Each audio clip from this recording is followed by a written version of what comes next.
Hello friends, this is Mamta and I welcome you all on my YouTube channel Game Vibes. So friends, आज हम देखने जा रहे हैं एक बेहतरीन कॉन्सेप्ट जिसका नाम है कोऑर्डिनेट बॉन्ड. सो फ्रेंड्स, इससे पहले हमने काफ़ी डिटेल में एक वीडियो बनाया है जिसमें मैंने बताया है कि बॉन्ड्स क्या होते हैं, टाइप्स ऑफ बॉन्ड्स कौन कौन से हैं और उसमें covalent and ionic bond discuss किया है और उसके बाद इसमें हम करेंगे कोऑर्डिनेट बॉन्ड डिस्कस. तो चलिए स्टार्ट करते हैं कोऑर्डिनेट बॉन्ड. तो फ्रेंड, कोऑर्डिनेट बॉन्ड एक टाइप का कोवैलेंट बॉन्ड ही है. इसे हम कोवैलेंट बॉन्ड भी कह सकते हैं. अभी इसी को डेटिव बॉन्ड कहते हैं, इसी को स्पेशल कोवैलेंट बॉन्ड भी कहते हैं. अभी coordinate bond and covalent bond में क्या डिफरेंस है ये जानना बहुत ज़रूरी है. अगर कोऑर्डिनेट बॉन्ड कोवैलेंट बॉन्ड ही है तो इसको डिफरेंटली कोऑर्डिनेट बॉन्ड ये नाम रखने की क्या ज़रूरत पड़ी, है ना. तो देखिए, जब भी हम कोवैलेंट बॉन्ड की बात करते हैं, क्या करते हैं, जब भी हम कोवैलेंट बॉन्ड की बात करते हैं वहाँ पे हमें पता है क्या होता है. कोवैलेंट बॉन्ड में शेयरिंग ऑफ इलेक्ट्रॉन्स होते हैं. जब भी हम कोवैलेंट बॉन्ड की बात करते हैं क्या होता है, sharing of electrons, sharing of electron. अभी कोऑर्डिनेट बॉन्ड भी क्या है अपना कोऑर्डिनेट बॉन्ड भी क्या है, एक टाइप का कोवैलेंट बॉन्ड ही है. तो यहाँ पे भी क्या होगा, शेयरिंग ऑफ इलेक्ट्रॉन्स, यहाँ पे भी शेयरिंग ऑफ इलेक्ट्रॉन्स ही होगा. अभी देखिए, जब कोवैलेंट बॉन्ड कहते हैं तब इलेक्ट्रॉन तो शेयरिंग होते हैं, लेकिन दो एटम्स में कैसी शेयरिंग होती है, म्यूचुअल शेयरिंग. ठीक है, म्यूचुअल या फिर इक्वल शेयरिंग बोलिए. मीन्स अगर हमारे पास A2 मॉलिक्यूल है तो A भी अपना एक इलेक्ट्रॉन देगा और दूसरा एटम भी अपना एक इलेक्ट्रॉन देगा. मीन्स यहाँ पे क्या होता है, इक्वल शेयरिंग ऑफ इलेक्ट्रॉन. इसको हम क्या कह रहे हैं, कोवैलेंट बॉन्ड. लेकिन कोऑर्डिनेट बॉन्ड की एक खासियत है, क्या है, यहाँ पे इलेक्ट्रॉन तो शेयर होते हैं लेकिन कैसे होते हैं, अनइक्वल. कैसे होते हैं, अनइक्वल. यहाँ पे एक होता है डोनर एटम. कौन सा एटम, डोनर एटम. और एक होता है एक्सेप्टर एटम. मीन्स बॉन्ड किसके बीच में बनेंगे, दो एटम के बीच में. अगर यहाँ पे ए एक एटम है और बी अनदर एटम है तो यहाँ पे क्या होगा कि दोनों के दोनों इलेक्ट्रॉन एक एटम शेयर करेगा और दूसरा एटम क्या करेगा, मीन्स एक्सेप्ट करेगा. मीन्स बी यहाँ पे क्या है, एक्सेप्टर है और ए यहाँ पे क्या है, डोनर है. मीन्स इसने क्या किए, दोनों के दोनों इलेक्ट्रॉन बॉन्ड फॉर्मेशन करने के लिए इन्वॉल्व कर दिए और इनके बीच में क्या बन जाएगा, बॉन्ड बनेगा जो इस तरह से डिनोट किया जाएगा. मीन्स ये जो वन हेडेड एरो है वो क्या है, अपना कोऑर्डिनेट बॉन्ड है. इसको ऐसे डिनोट करते हैं. तो समझा, जो बॉन्ड किसके बीच में बनता है, डोनर एटम और एक्सेप्टर एटम के बीच में बनता है. जहाँ पे डोनर एटम क्या करता है, अपने शेयर्ड पेयर इलेक्ट्रॉन्स या लोन पेयर ऑफ इलेक्ट्रॉन्स क्या करता है, डोनेट करता है. किसको, अनदर एटम को. उसी को हम क्या कह रहे हैं, कोऑर्डिनेट बॉन्ड कह रहे हैं. जबकि ये क्या है, अनइक्वल शेयरिंग है. लेकिन शेयरिंग तो है, कुछ भी हो रहा है लेकिन शेयरिंग तो हो रही है. और जहाँ जहाँ पे शेयरिंग हो रही है उसको हम क्या कहते हैं, कोवैलेंट बॉन्ड कहते हैं. इसीलिए इसको special type of covalent bond भी कहा जाता है. ठीक है, इतना समझा आपको. तो देखिए, इसका हम एग्जाम्पल देखेंगे, उससे पहले हम इसकी डेफिनेशन देख लेते हैं. क्या है, coordinate bond is the type of covalent bond. अभी देखा है, कोऑर्डिनेट बॉन्ड एक टाइप का क्या है, कोवैलेंट बॉन्ड है. Which is form by two atom sharing a pair of electron. दो एटम में क्या हो रहा है, पेयर ऑफ इलेक्ट्रॉन की शेयरिंग हो रही है. In which both electrons comes from the same atom.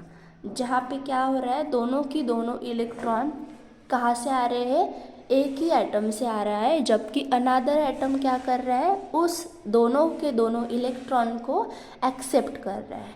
ठीक है, means bond formation takes place between the donor atom and acceptor atom whenever donor atom donates their paired electron towards the acceptor atom and bond formation takes place and which is denoted by one headed arrow।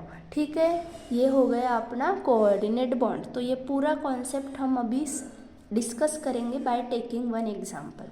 अभी हमने क्या किया है, carbon monoxide का example ले लिया है। अभी देखिए यहाँ पे क्या है, अपना एक कार्बन है। अभी कार्बन का हम इलेक्ट्रॉनिक कन्फिग्रेशन पहले लिखेंगे। क्या होता है, 1s2 2s2 2p2। यहाँ पे देखिए ये क्या है, इसकी आउटर मोस्ट शेल है सेकंड। ठीक है, सेकंड आउटर मोस्ट शेल में how many electrons they are present, यहाँ पे 2 इलेक्ट्रॉन, यहाँ पे भी 2 इलेक्ट्रॉन। मीन्स वैलेंस इलेक्ट्रॉन कितने हैं इसके पास, 4 इलेक्ट्रॉन्स है। देन ऑक्सीजन, ऑक्सीजन का atomic number 8, 1s2 2s2 2p4। ठीक है, इसकी भी वैलेंस शेल कौन सी है, सेकेंड वैलेंस शेल है इसकी। देखिए इसके पास s और s सब शेल में 2 इलेक्ट्रॉन, p सब शेल में 4 इलेक्ट्रॉन्स है। How many electrons in valence shell, valence electrons कितने हैं, 6 इलेक्ट्रॉन। अभी देखिए ये 4 इलेक्ट्रॉन में से इसके पास ये जो 2s में है ये क्या है, लोन पेयर है। ठीक है, ये 2p में जो है ये क्या है, अपने अनपेयर्ड इलेक्ट्रॉन है, मीन्स बॉन्ड पेयर से अनपेयर्ड इलेक्ट्रॉन से। तो यहाँ पे मैं ऐसे इसको डिनोट कर लेती हूँ। ठीक है, और ये हो गई हमारी लोन पेयर। ठीक है, अभी यहाँ पे देखिए इसमें क्या है, 2s में 2 इलेक्ट्रॉन्स एंड 2p में 4 इलेक्ट्रॉन्स, 1 2 3 एंड 4। मीन्स यहाँ पे दोनों लोन पेयर है और यहाँ पे 2 अनपेयर्ड इलेक्ट्रॉन्स है। तो मैं यहाँ पे अनपेयर्ड इलेक्ट्रॉन्स ऐसे डिनोट करती हूँ और 2 लोन पेयर 3 4। ये अपनी हो गई एक लोन पेयर और ये हो गई अपनी दूसरी लोन पेयर। ठीक है, अभी देखिए हमें अनपेयर्ड या बैलेंस इलेक्ट्रॉन्स के बीच में क्या बनेगा, बॉन्ड बनेगा। ये कार्बन के इलेक्ट्रॉन्स है, ये ऑक्सीजन के इलेक्ट्रॉन्स है। तो यहाँ पे ये एक बॉन्ड बन गया, यहाँ पे ये दूसरा बॉन्ड बन गया। अभी देखिए जब ये बॉन्ड बन गए तो ये इसने क्या किया, इसका एक इलेक्ट्रॉन इसने ले लिया, फिर दूसरा भी ले लिया। मीन्स इसके वैलेंस इलेक्ट्रॉन कितने हो गए, 4 से 6 इलेक्ट्रॉन्स हो गए। इसके पास valence electron after formation of 2 bonds इसके पास वैलेंस इलेक्ट्रॉन 6 से 8 इलेक्ट्रॉन्स हो गए। ठीक है, अभी देखिए इसका तो ऑक्टेट कंप्लीट हो गया, लेकिन कार्बन का ऑक्टेट कंप्लीट हुआ क्या, नहीं हुआ। अभी क्या होता है कि ऑक्सीजन के पास जो लोन पेयर प्रेजेंट है वो बॉन्डिंग में इन्वॉल्व होती है। मीन्स ये लोन पेयर ये किसको डोनेट करता है, इस कार्बन को डोनेट कर लेता है। ठीक है, मीन्स यहाँ पे कौन सा बॉन्ड फॉर्मेशन होता है, कोऑर्डिनेट बॉन्ड। मीन्स ऑक्सीजन क्या कर रहा है, डोनेट कर रहा है, यानी कि वो डोनर है, और कार्बन क्या कर रहा है, एक्सेप्ट कर रहा है, यानी कि वो क्या है, एक्सेप्टर है। तो यहाँ पे कैसे बॉन्ड फॉर्मेशन हुआ है, कार्बन और ऑक्सीजन के बीच में अनपेयर्ड इलेक्ट्रॉन थे, उनके बीच में 2 बॉन्ड बन गए, और जो लोन पेयर डोनेट हुई उससे 3rd बॉन्ड बना जो है कोऑर्डिनेट बॉन्ड।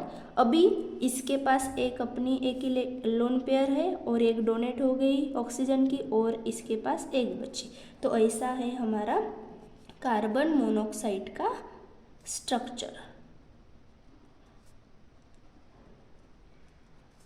ठीक है, तो यहाँ पे देखिए हमने क्या डिस्कस किया है कि कोऑर्डिनेट बॉन्ड कैसे बने। तो समझे आपको कोऑर्डिनेट बॉन्ड कैसे बना, कि अब एटम अपनी खुद की लोन पेयर क्या करता है, इन्वॉल्व करता है कोऑर्डिनेट बॉन्ड फॉर्मेशन के लिए। ठीक है, ऐसे ही हम अनदर एग्जाम्पल भी ले सकते हैं डिफरेंट। बट मैं सोच रही हूँ कि आपको ये कॉन्सेप्ट पूरा समझ गया होगा। ठीक है, तो यहाँ पे हम रुकते हैं, और वीडियो कैसे लगा कमेंट कीजिए, शेयर कीजिए, और मेरे प्यारे चैनल को सब्सक्राइब कीजिए। Thank you so much.